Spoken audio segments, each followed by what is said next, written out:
আমাদের cattle special সার্ভিসটা করোনার পর থেকে আমরা চালু করেছি।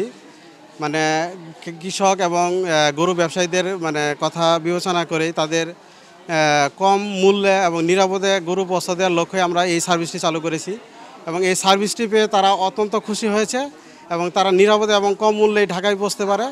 কোনো ধরনের তাদের মানে ঝামেলা হয় না, কোনো ধরনের রিস্কের মধ্যে তারা থাকে না এবং এরই ধারাবাহিকতায় এবার আমরা গরু গাড়ি চালাইতেছি এবং আমাদের আজকে গরু গাড়ি যাবে 2টা এবং প্রত্যেকটা গাড়ি রেখে ওয়াগন থাকবে 25টা করে এবং প্রত্যেকটা ওয়াগনে গরু ধরবে 16টা করে এবং যার ভাড়া হচ্ছে 8,000 টাকা এবং এই সেবা পেয়ে তারা খুবই খুশি, তারা খুবই আনন্দিত এবং তারা সবসময় এই সেবা পেতে আগ্রহী এবং আমরাও তাদের প্রতিশ্রুতি দিচ্ছি আমরা সবসময় তাদের এই সেবা দিয়ে যাব।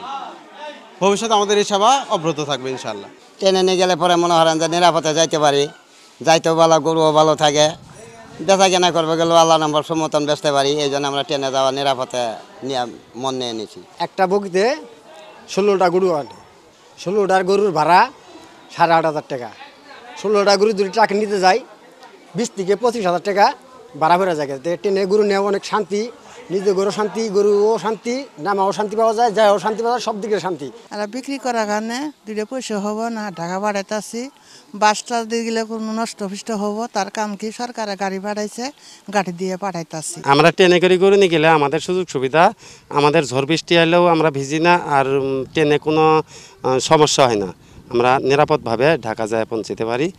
আমরা ইসলামপুর যদি গরু বেশি 5-10 হাজার কম বেচা লাগে, আর যদি শহরে নিয়ে যায় বেশি 5,000, 10,000, 15,000 টাকা বেশি পাই।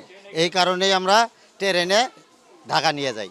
এটা খুবই সুবিধা, যেন এই জিনিসটা এই গাড়িটা প্রতি বছরই চালু থাকে।